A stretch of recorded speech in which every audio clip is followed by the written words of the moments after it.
The devil can't see us succeed. And so he tells Allah, give me time and I'll prove my case. But then what he said, it's so loaded that it's not going to be done in one khutbah. His strategy it's not even a secret. He didn't even hide what he's going to do and how he's going to do it. He actually laid it all out. And Allah laid it all out for us, because part of guidance, part of knowing the road is knowing the dangers on the road. So know your enemy, right? So you can't Allah didn't just give us directions. Here's how you get to heaven. Well, here are all the obstacles on your way to heaven. Here's all the obstacles that will keep you from succeeding. And here's your enemy waiting for you. So he says to Allah, قَالَ فَبِمَا أَغْوَيْتَنِي. And it is only because you made me turn the wrong way. This is what he says to Allah. It is only because you made me turn the wrong way. Who does he blame? Allah. This was your scheme. This was your plan. You knew it would bother me that Adam is made from dirt, and you messed, because you're all-knowing, you messed with me anyway, and you made me sin. It's your fault, not my fault. You got me into this. You did this to me. You just don't like me. You have it out against me. You're the one who cursed me. You're the one who doesn't want me to be forgiven. And because you did this to me, I'm going to do this to these human beings that you love so much. So the first part of that is blaming Allah. And because in his response, you could see, first he refused to do sajda. That was a distance away from Allah. Then he took another step and he said, well, I'm better. Another step away from Allah. That's an act of arrogance. But now he's taken a huge step away from Allah. When he says, no, not only am I not wrong, you're the one who's wrong. You're the one who did wrong to me. Now he's blaming Allah. He's taking even another step. Guess what he's going to do with humanity? He's going to come to each one of us, and first he's going to make us disobey Allah. And then we all disobey Allah at some point. We're not perfect. We're going to make mistakes. But that's one thing. But then and maybe one time you make a mistake, you feel bad, you ask Allah to forgive, you repent, you cry, you feel guilt inside you. That just makes you human, and that makes you like Adam alayhi salam. But he comes and makes you sin again, and convinces you to sin again, And the next time he adds another worse step that takes you it's way worse than the sin. Sin is bad, but something way worse is when you start justifying it. It's way worse when you start giving a logical explanation for why you sinned. Well, I was under a lot of pressure, or I did this, or I had this reason or that reason. You don't understand what I was going through. I was really upset at the time. I have my reasons. When you start doing that, you're being like the devil. He's taking another step away. Taba'ada, shatana. Another step away from Allah. But the worst of it all is someone keeps going down a road of sin, and then when you say, why are you going down this road? You say, Allah wants it this way. If Allah wanted, I would have been a better person. I don't even know why He hates me so much. God just doesn't like me. What has He done for me? And you find people that have now drowned themselves in sin, now speaking about Allah in that way, exactly the step-by-step procedure Shaitan took to take another step, before he's an infinite number of miles away from Allah. This is taba'ada. And all of this out of his rage. Fueled by the fuel of this vehicle is his rage. So he will want that for humanity.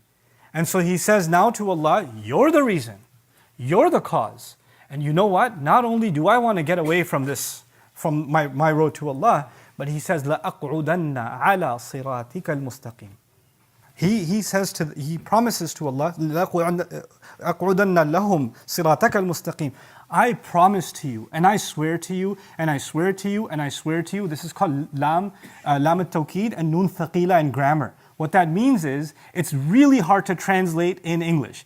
An easy English translation would be, I will sit, waiting for them. That would be an easy English translation. But qu'ud actually means to sit somewhere waiting in ambush for an enemy. Qu'ud and a maq'ad in Arabic is where you sit waiting to ambush your enemy. You know how cops sometimes pull in behind the bushes on the highway? Waiting for you to speed? That's qu'ud. That's actually qu'ud. Okay? وَقْعُدُوا لَهُمْ كُلَّ مَقْعَدْ, Quran says. كُلَّ مَرْصَدْ actually.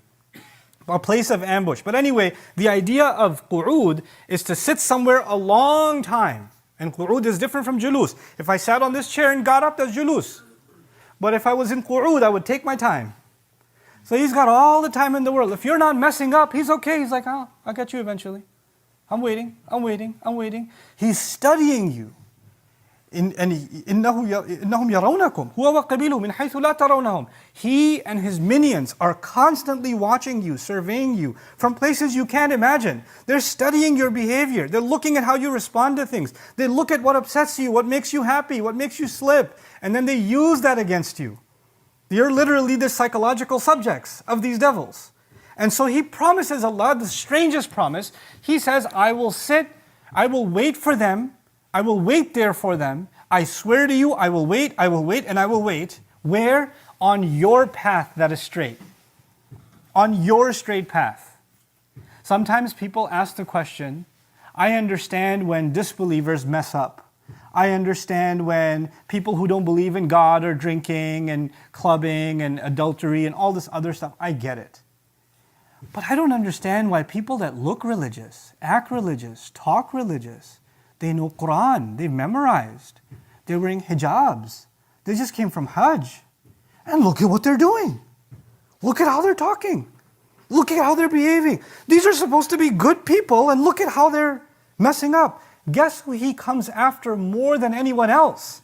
He's bothered by people that are on this path. And he waits to attack you. And when he fails, he moves down 1 mile and says, okay, when you pass this mile marker, maybe I'll get you then. And when you make him fail again, he moves ahead and waits for you again. And you keep going down this path, and he will come at you and come at you and come at you. You know, people that haven't changed for Allah, people that are still in sin, they look at someone who's trying to change and say, you're a good person. You know, Allah made it easy for you. Allah didn't make it easy for anyone. The devil comes to everyone. It doesn't matter if you're praying 5 times a day. It doesn't matter if you're in tahajjud every single night. It doesn't matter if you do hajj every single year. It doesn't matter if you recited the entire Quran and you recite it over and over and over again. That will never make you immune from the devil waiting for you and coming at you and coming at you and coming at you. And he doesn't attack people the same way. You know, when you study your enemy, you know, in sports, for example, what they do with teams, right? Before they have a match with a team, they study the strategy for that team. And the coach tells them, this is how we're going to do our offense, this is how we're going to do our defense against this team. They study their opponent very, very well. So the gameplay of a team is not the same depending on the opponent. Even in one-on-one sports like tennis and things like that, you get coached, this is how you handle this opponent, this is how you handle their serve, this is how you respond.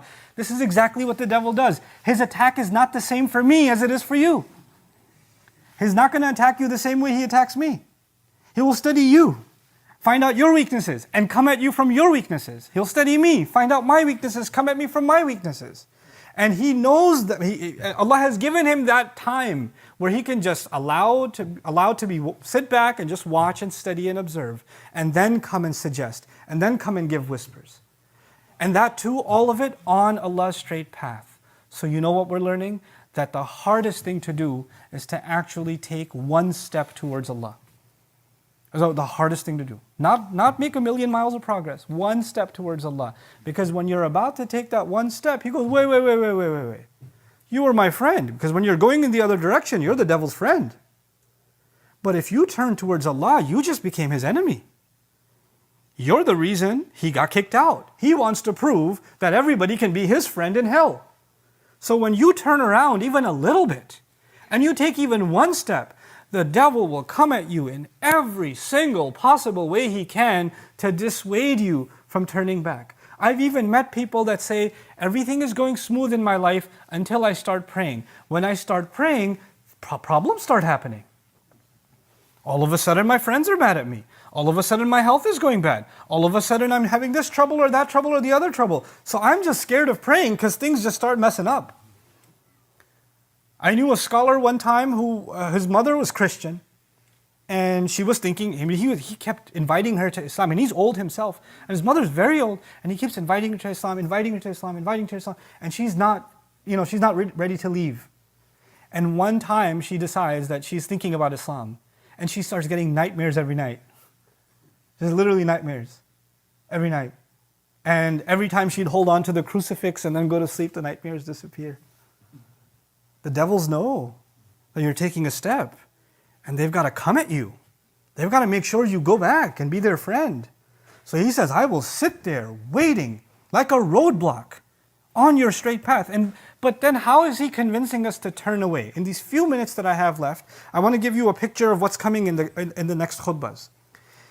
He says to Allah, ثُمَّ لَآتِيَنَّهُمْ مِنْ بَيْنِ أَيْدِيهِمْ وَمِنْ خَلْفِهِمْ وَعَنْ أَيْمَانِهِمْ وَعَنْ شَمَائِلِهِمْ.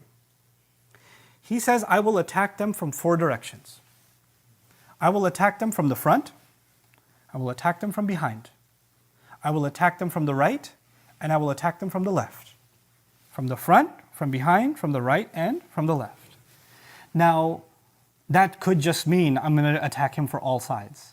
But Allah's words are very precise. Allah's words are very precise. Each one of these is a strategy of the devil. He has a different kind of attack from the front, a different kind of attack from the right, a different kind of attack from the left, a different kind of attack from behind. And so we're going to take our time going through each of these attacks. But before we get into those attacks, I'll just tell you one goal that he has. Each of these attacks, how does he know that his attacks are successful? That's the goal. At least today, that's what I want to inform you of. How will he know that his attack has succeeded? وَلَا تَجِدُ أَكْثَرَهُمْ شَاكِرِينَ. You will not find that most of them are grateful. If he can attack you, and by the end of that attack, you are no longer grateful to Allah. You're no longer grateful. You're pessimistic. And when someone's pessimistic, for example, they're not grateful, because to be grateful, you have to think about the good things. You can't think about bad things and be grateful. That's impossible. You can't say, Alhamdulillah. That's not Alhamdulillah. You have to think of the positive. You have to think of Allah's favors. You can't be grateful if you're in disobedience. How can you be grateful to Allah and show no loyalty to Him? What kind of gratitude is that? If He can figure out some way of making you and me ungrateful, then He's succeeded. You know what we're learning? His biggest problem was arrogance. His biggest problem was arrogance. And Allah is teaching us through these ayat that the biggest solution to arrogance is what? Being grateful. Being grateful. And He knows, so long as they're grateful, I won't get them. So long as they're thinking about my favors to them, Allah's favors to them, I won't get them. So long as they're positive and hopeful, I won't get them. So long as they have a good opinion of Allah, I won't get them. Because obviously we can't be grateful to Allah if we're angry with Allah. You can't be thankful to Him if you have bad thoughts about Him. So if I can just get rid of their gratitude, I've succeeded.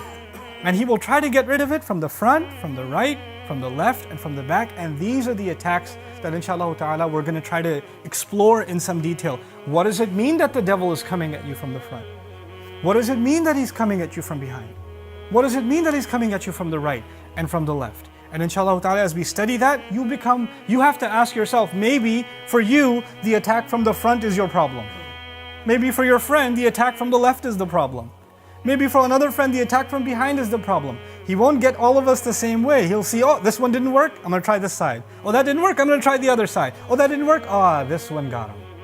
Okay, I'll stick with this one. I'll keep hammering him this way. You understand? This is why we have to study how is it that Shaitan is going to ruin our journey along the straight path. May Allah Azza wa Jal keep us firm and committed to the straight path. Understand something now when you recite the Fatiha as I leave you. When you recite the Fatiha and you and I say, صِرَاطَ الَّذِينَ أَنْعَمْتَ عَلَيْهِمْ, the path of those you made ease for. One of the meanings of in'am is to make things easy. Taysir. In'am is also taysir. Nu'uma means softness. Allah is the only one. You know, they translate the path of those you blessed. Blessing is, ni'mah is part of the meaning. Nu'uma is also part of the meaning. Actually, the path of those, only you could have made the path easy for them. Because without you, the devil will make sure the path is hard, is impossible. So when we ask Allah, we don't just ask the path of good people. No, the path of those who you intervened and you made things easy for them. Without you making things easy and smooth for them, there is no way this road was going to be smooth, because until the Day of Judgment, Shaitan is on that road. Shaitan and his minions are on that road waiting for you to be attacked. How can a road be easy when you're going to be attacked from every direction? Only when Allah will make that road easy. Only when you will be from those and I will be from those who He describes in the Fatiha, الَّذِينَ أَنْعَمْتَ عَلَيْهِمْ. It gives you a new appreciation of what you say when you stand in the prayer and you say صِرَاطَ الَّذِينَ أَنْعَمْتَ عَلَيْهِمْ. May Allah Azza wa Jal keep us committed to that path and accept our worship and save us from the whispers of the devil. Barakallahu li wa lakum. Assalamu alaikum wa rahmatullah.